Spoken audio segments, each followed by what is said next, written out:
It's the week ending Friday the 14th of March, and this is The Week Unwrapped. In the past 7 days, we've seen a container ship colliding with an oil tanker in the North Sea, Keir Starmer announcing that NHS England is to be abolished, bringing the health service back under government control, and Cheltenham Festival recording its smallest crowd since 1993. You can read all you need to know about everything that matters in The Week magazine, but we're here to bring you some stories that passed under the radar this week.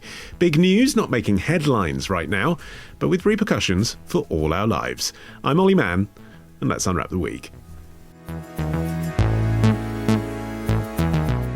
And joining me today from the week's digital team, it's the boss man Holden Frith. We also have Rebecca Messina and the return of BBC journalist Julia Macfarlane. And Julia, you are up first. What do you think this week should be remembered for? It's too late to say I'm sorry. What do you think the end game of all this is? Just to cause chaos, that's what I think. Not too thrilled about it, but it's kind of galvanized Canadians together, so that's the silver lining. I was planning a trip to Las Vegas. We've cancelled that. Now we're going to Salt Spring Island. When I go to the grocery store, I look for the Canadian, the little maple leaf that a lot of grocery stores have put on the shelves. So, try and purchase Canadian items or Mexican items, anything other than the United States. You think his main aim is to make you weaker? Without a doubt. Sky News speaking to some ferry passengers in Vancouver on Wednesday about the Trump tariffs in Canada, which is big news, Julia, but what are we missing? What we are missing is, I think, a really, really interesting movement that appears to be happening across Canada, across sectors of society, and that is Canadians who have long been known for being polite and being friendly have become downright hostile to their southern neighbours. What we are seeing all across Canada is the public reacting really very strongly to the possibility of annexation. I mean, not a massive surprise, is it, that people might be a bit angry about that? But what's the thing that's happened this week that we're missing? So we have seen in huge numbers Canadians boycotting US goods. The public has really reacted to this. We are seeing across Canada grocers putting up Buy Canada flags. There are maple leaves on products to signify which products come from Canada. There are posters on shelves saying, look for the leaf. Very widespread and popular American brands like Folgers coffee or bourbon or jeans are being boycotted. Canadians are booing the American national anthem in their hockey games.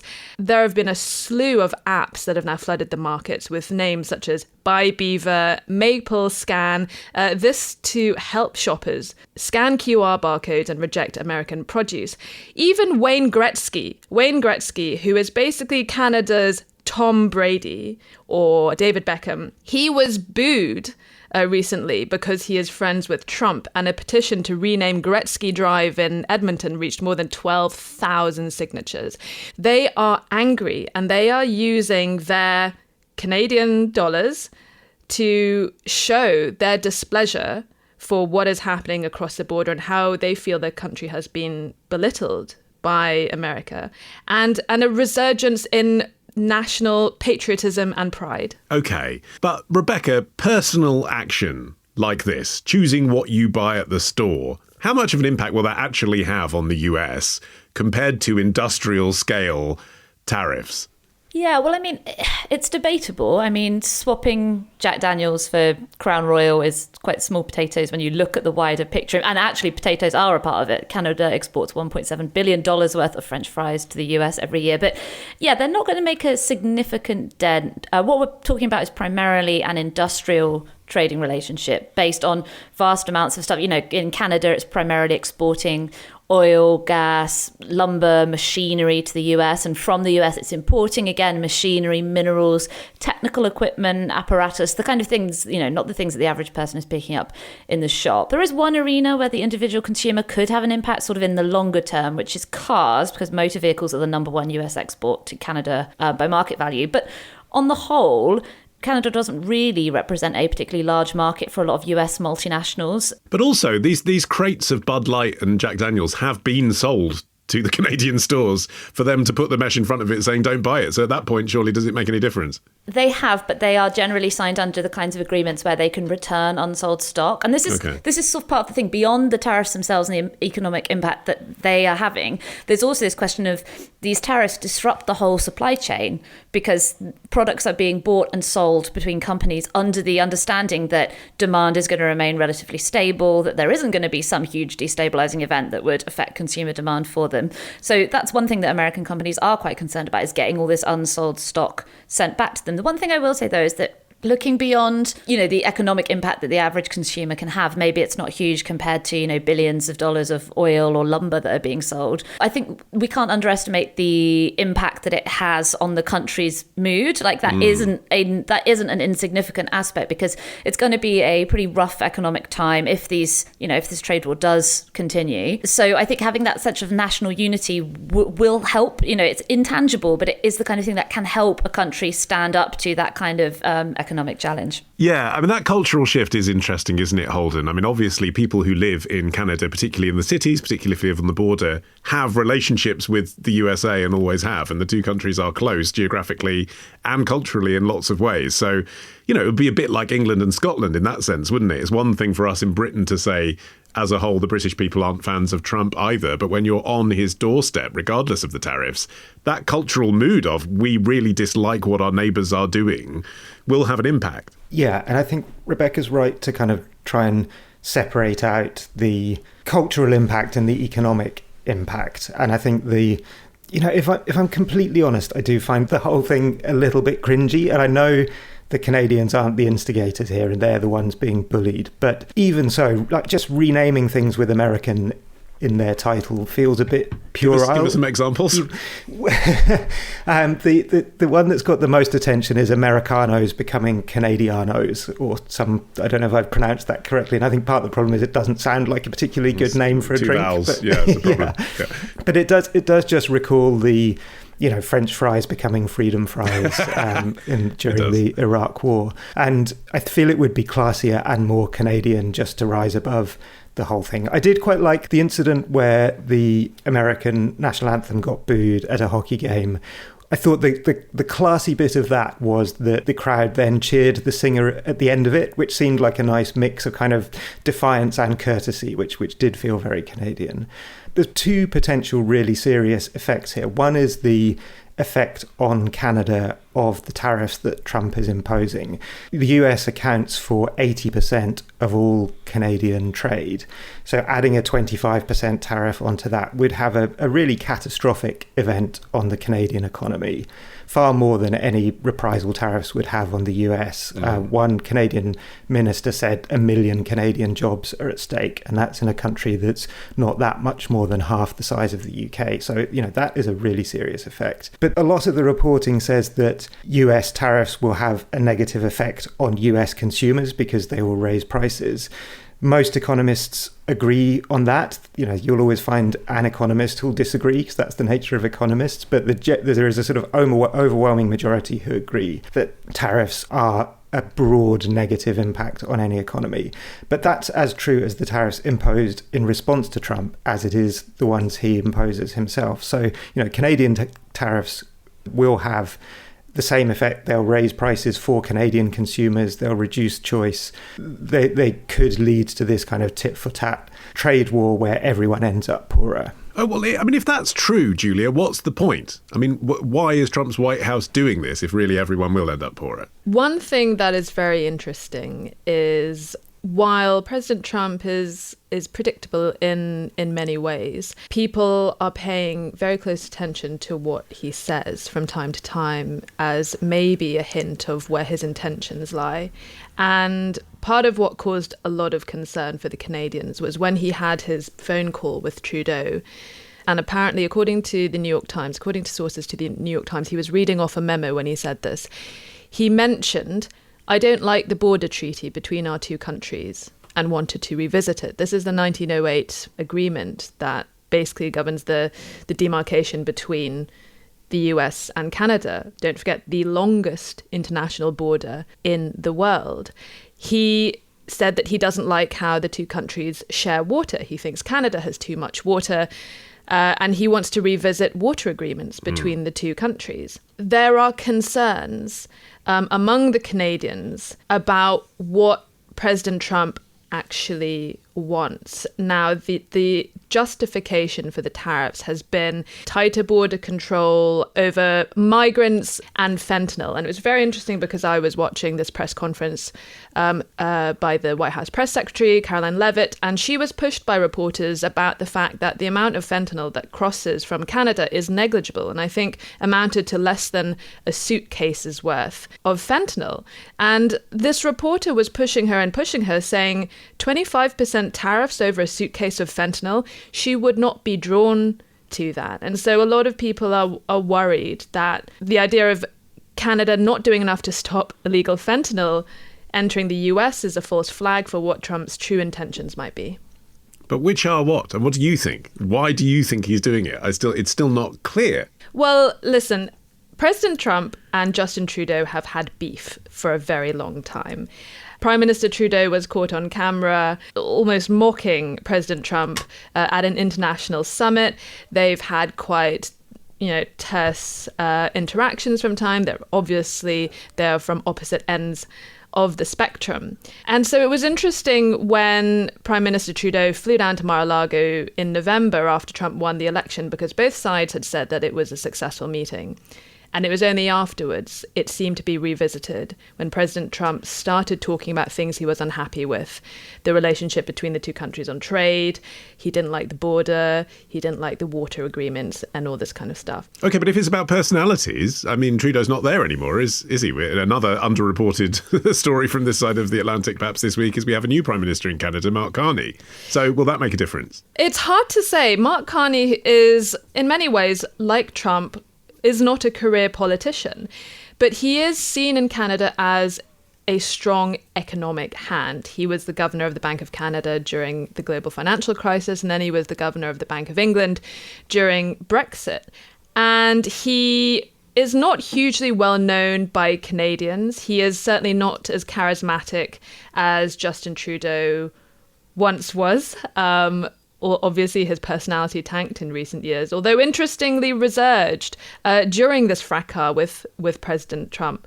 And he's really galvanized sort of the Liberals' chances at the next election. I think it's a difficult time for the Canadians. The economy is seen as a huge issue. And as Holden pointed out, the US is by far their largest trading partner.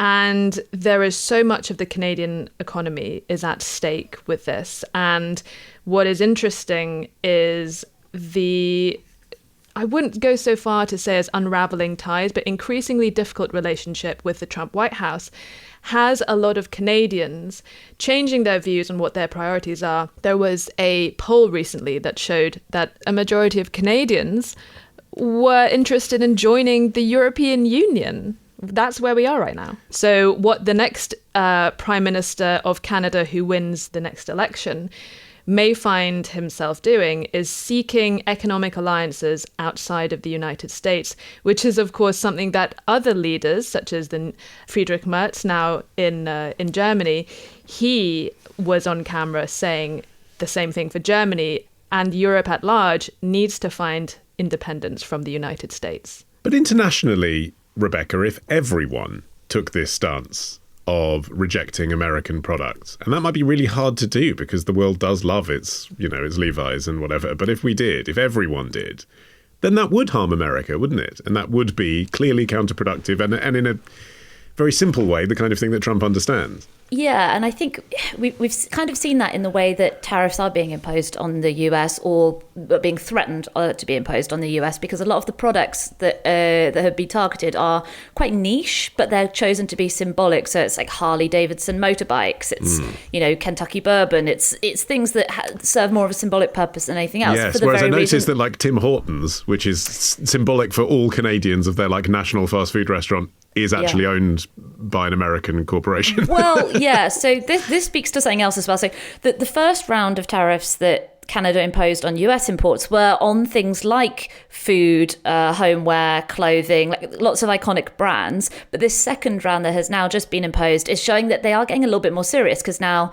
they're imposing tariffs on American steel, computer technology, lots of slightly more industrial products, which are the kind of sanctions that are going to bite a little bit more. But yes, it's true that the problem is that in this globalized world full of multinational companies, it is very difficult for consumers to boycott American goods, because you have to analyze what you're going to consider an American good. For instance, I was looking at Canadian Club whiskey, which is made in Canada, bottled in Canada, but the company that owns it is headquartered in New York City. And this is true of so many things. Like, if something is made in Canada, do you still buy it if it's owned by a subsidiary of an American company? And if you choose to exclude everything that's got an American connection, you're going to find that you maybe don't have that many options when you're in the supermarket. Yeah, that's right, isn't it, Holden? I mean, consumers can end up shooting themselves in the foot economically as well by trying to do what they think is right patriotically, but then they exclude all of the cheaper products, from their houses. One of the biggest retailers of British beef is McDonald's, for example. Yeah, there's a reason that